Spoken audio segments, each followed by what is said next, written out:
Perkenalkan, kami dari kelompok 11 yang beranggotakan yang pertama saya sendiri, Zeta Ripian, dengan NPM 2010 6310 50062. Yang kedua di Nur Laila, NPM 2010 6310 50025. Kami dari kelas 3D, Bidang Matematika, Fakultas Keguruan dan Ilmu Pendidikan, Universitas Singapura Karawang. Mata kuliah Pengelola Pendidikan yang diampu oleh Bapak Dr. Haji Dedang Rahman Munandar, MPD.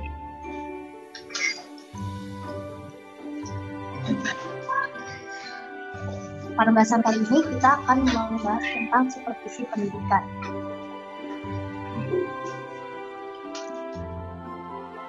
Apa saja yang dibahas dari supervisi pendidikan? Yang pertama ada supervisi. Yang pertama ada pengertian. Kemudian yang kedua jenis-jenis supervisi pendidikan, ketiga tujuan supervisi pendidikan, yang keempat fungsi supervisi pendidikan, yang kelima contoh supervisi pendidikan, kemudian supervisi klinis, 7 peran supervisor dalam supervisi klinis, 8 metode yang digunakan dalam evaluasi pembelajaran, kemudian pengembangan staf dan teknologi pendidikan.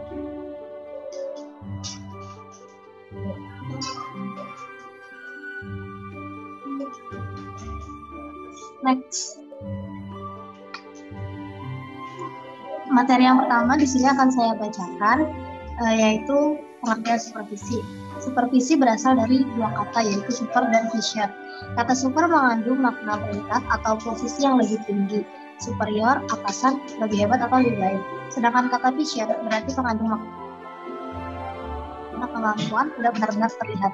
Menurut ID 2014. Berdasarkan penggabungan definisi pembentuk kata supervisi, dapat disimpulkan bahwa supervisi adalah pandangan dari orang yang lebih ahli kepada orang yang memiliki keahlian di bawahnya. Supervisor atau istilah bagi orang yang melakukan supervisi adalah seseorang profesional ketika menjalankan tugasnya. Ia bertindak atas dasar kaidah ilmiah untuk meningkatkan mutu pendidikan.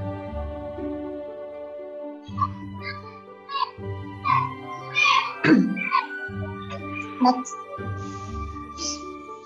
Selanjutnya, pengertian supervisi pendidikan, yaitu pembinaan yang berupa bimbingan atau serangkaian bentuk tuntunan yang secara umum mengarah pada perbaikan situasi pendidikan dan secara khusus untuk meningkatkan mutu proses belajar mengajar dalam berbagai contoh lembaga pendidikan. Supervisor atau istilah bagi orang yang melakukan supervisi adalah seorang profesional ketika menjalankan tugasnya. Ia bertindak atas dasar kaidah ilmiah untuk meningkatkan suatu mutu pendidikan.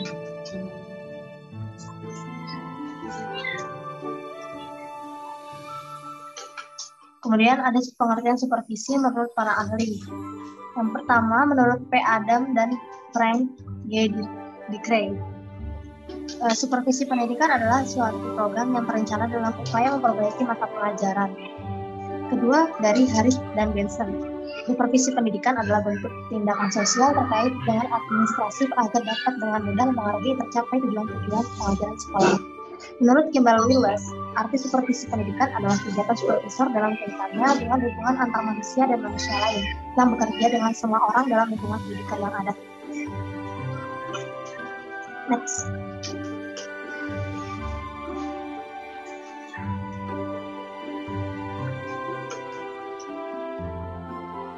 Selanjutnya ada jenis-jenis supervisi. Yang pertama berdasarkan sudut pandang organisasinya, yaitu ada pengawasan intern dan ekstern. Yang kedua berdasarkan sudut pandang waktunya, yaitu pengawasan kontinu, pengawasan berkala, pengawasan temporer. Kemudian berdasarkan substansinya, ada pengawasan bidang personal atau ketenagaan, bidang sarana dan prasarana, bidang akademik, bidang kesiswaan, bidang keuangan, bidang hubungan dengan masyarakat. Next. Selain dari jenis-jenis supervisi, di sini ada tujuan supervisi pendidikan.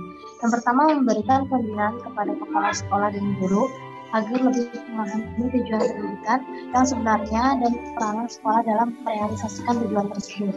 Kemudian meningkatkan kesanggupan kepala sekolah dan guru agar mampu menyiapkan peserta didiknya menjadi anggota masyarakat yang lebih efektif. Kemudian memberikan bantuan kepada kepala sekolah dan guru agar bisa mendiagnosis dan kesulitan belajar mengajar yang dialami secara kritis serta memberikan pertolongan kepada mereka dalam merencanakan perbaikan. Keempat, meningkatkan kesadaran kepala sekolah dan guru serta warga sekolah lainnya terkait cara-cara kerja yang bersifat demokratis dan komprehensif, serta memperbesar kesediaan mereka agar bersedia saling tolong-menolong. Next.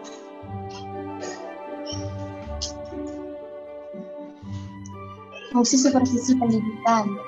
Yang pertama ada fungsi penelitian. Fungsi penelitian yaitu fungsi untuk mencari jalan keluar dari masalah sosial yang dihadapi. Yang kedua, fungsi penilaian. Itu fungsi untuk mengukur kemajuan yang diinginkan, atau dengan kata lain untuk mengetahui seberapa besar tercapaiannya.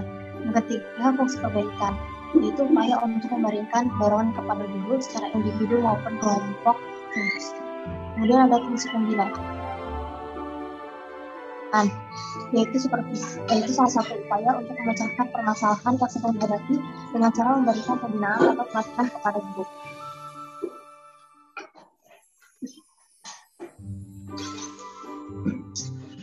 Contoh supervisi pendidikan yang ada infeksi, yaitu merupakan bentuk pengawasan yang paling penting karena kelas harus diinspeksi oleh petugas pengawas.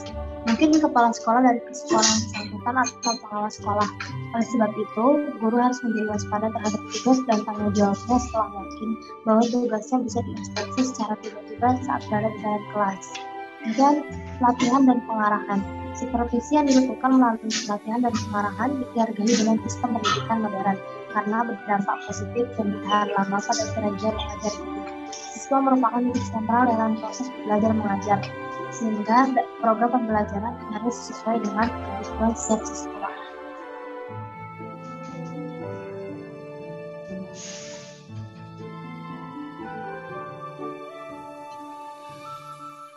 Supervisi klinis. Supervisi klinis termasuk ke dalam supervisi akademik. Supervisi akademik yaitu cakupan besarnya, dan di dalamnya ada supervisi klinis dan kelas. Supervisi akademik yaitu kegiatan supervisi yang dilakukan oleh kepala sekolah untuk menambah kemampuan guru dalam proses pembelajaran maupun tenaga tata usaha di sekolah. Oleh karena itu, supervisi klinis juga merupakan supervisi yang dilakukan oleh kepala sekolah untuk menunjang kompetensi guru dan TU sekolah. Supervisi klinis pada dasarnya dilaksanakan untuk memperbaiki proses belajar mengajar yang dilakukan oleh guru melalui serangkaian perbaikan yang sistematis.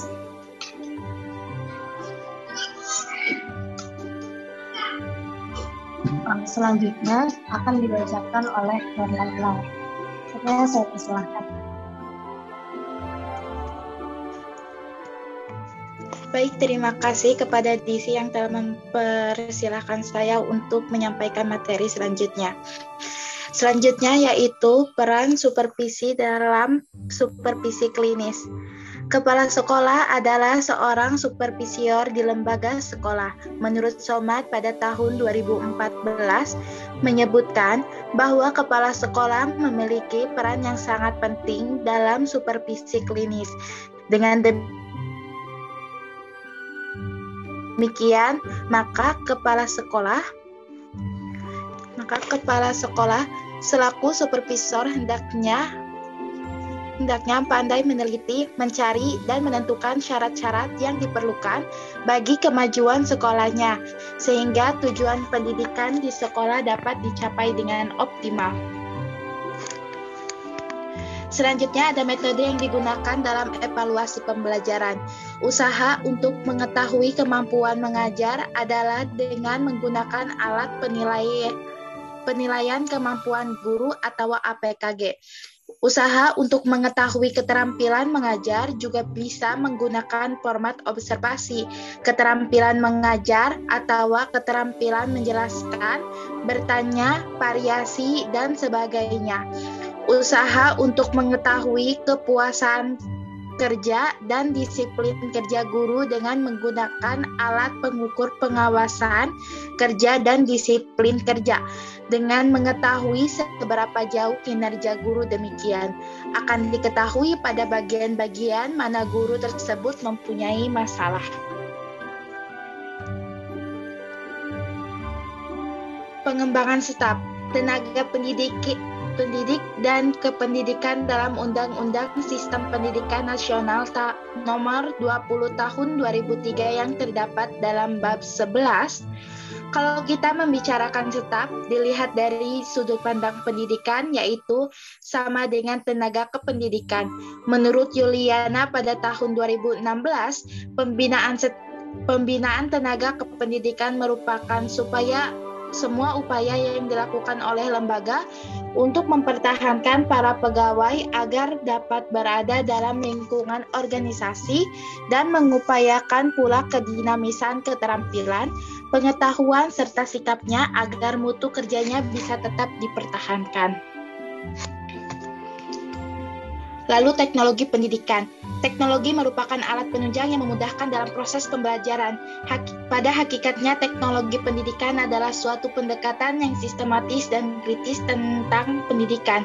Teknologi pendidikan sebagai suatu cara mengajar menggunakan alat-alat teknik modern yang sebenarnya dihasilkan bukan khusus untuk keperluan pendidikan, akan tetapi dapat dimanfaatkan dalam pendidikan seperti radio, film, opaque projector, overhead projector, TV, video tape recorder, komputer, dan lain-lain. Hasil observasi supervisi pendidikan di SMA N1 Pabuaran sebagai berikut. Yang pertama, visi misi sekolah SMA N1 Pabuaran adalah mewujudkan sekolah unggul dalam prestasi berlandaskan ketakwaan, bertanggung jawab, membentuk kepribadian, dan peduli terhadap lingkungan. Visi misi dalam supervisi yang berkaitan dengan guru, rekan kerja atau staf, yaitu menciptakan suasana sekolah yang kondusif, membangun kesadaran sivitas akademik, memiliki kesadaran bahwa kita ini satu keluarga. Nah, rekan kerja yang mempunyai target sama, menumbuhkan semangat keunggulan bahwa mampu bersaing dengan sekolah-sekolah papan atas, meningkatkan kualitas pembelajaran dan mampu beradaptasi dengan teknologi. Lalu yang kedua yaitu kepala sekolah sebagai supervisor. Nah, sudah pasti yang menjadi supervisor di SMA N1 Pabuaran adalah kepala sekolah. Namun dalam penerapan teknisnya saat ini melibatkan guru-guru senior yang memiliki waktu senggang. Karena dalam pandemi seperti ini, pembelajaran diadakan menjadi daring atau dalam jaringan. Sehingga melibatkan guru senior untuk membantu tugas dari kepala sekolah seperti memberi saran agar pembelajaran daring ini menjadi lebih baik. Yang ketiga yaitu kurikulum sekolahnya. Nah, kurikulum yang digunakan di SMA N1 Pabuaran ini adalah kurikulum 2013 yang terdiri dari 45 mata pelajaran, diantaranya 42 mata pelajaran yang berasal dari pusat dan 3 mapel lainnya berasal dari daerah seperti muatan lokal. Karena di SMA N1 Pabuaran terdapat mata pelajaran peminatan, jadi terdapat klasifikasi yaitu IPA dan IPS. Setelah itu, minggu efektif jika pembelajaran luring dalam setahun bisa sekitar 35 minggu KBM normalnya. Akan tetapi karena PTM yaitu terbatas, maka menyesuaikan saja meskipun di atas kertas lebih berpusat ke pembelajaran ke siswa walaupun kenyataannya belum sepenuhnya tercapai dan lebih berpusat ke guru. Metode pembelajaran yang digunakan di SMA N1 Pabuaran yaitu di sana tidak bisa dipungkiri untuk metode ceramah ya, karena metode ceramah merupakan induk dari semua metode. Metode ceramah yang digunakan yaitu metode tanya jawab. Selain metode ceramah yaitu metode proyek, Tujuan dari metode proyek yaitu melihat referensi awal karena banyaknya siswa yang tidak mengerjakan tugas dan tidak berpartisipasi dalam kegiatan belajar. Karena banyaknya tugas yang diberikan, oleh karena itu, dengan metode pembelajaran proyek maka diharapkan siswa agar lebih berkontribusi dalam kegiatan belajar.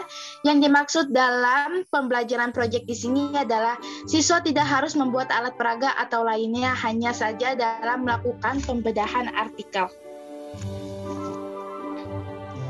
Yang kelima yaitu pengembangan staf terhadap meleknya teknologi. Sebagian guru senior kurang paham dalam teknologi. Kemudian diadakan acara workshop antara guru dengan tujuan agar para guru dapat berkolaborasi dengan guru mata pelajaran lainnya yang menerapkan konsep permainan agar pembelajaran siswa tidak monoton. Yang keenam yaitu administrasi sekolahnya. Administrasi sekolah di bawah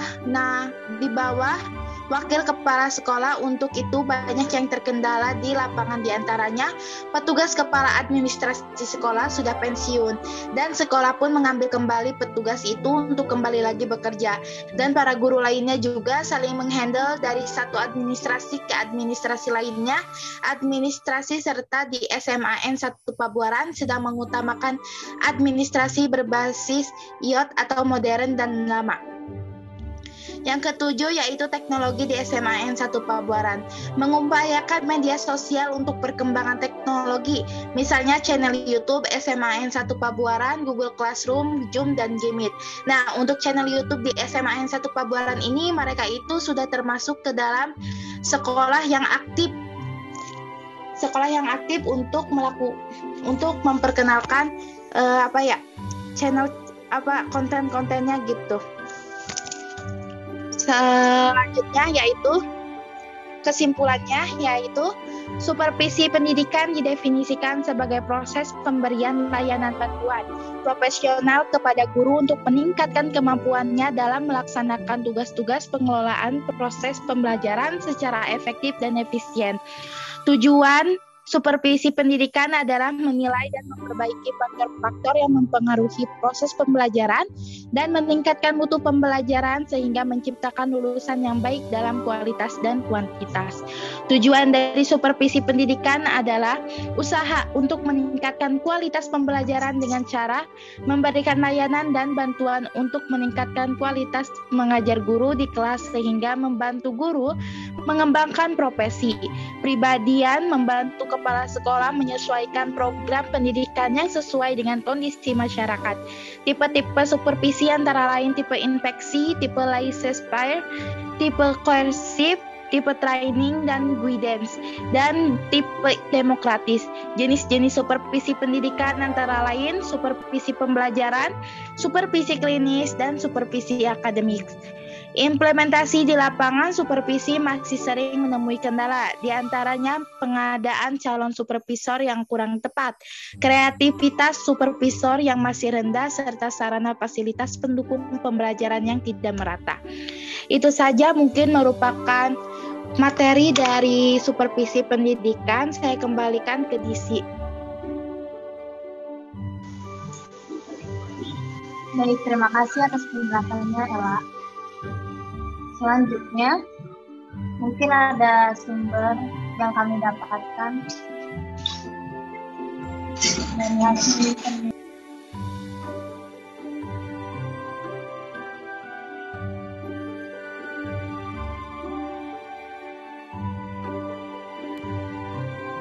Ada sumber dari hasil penelitian kami. Mungkin cukup sekian diskusi kami kali ini. Sekian, wassalamualaikum warahmatullahi wabarakatuh.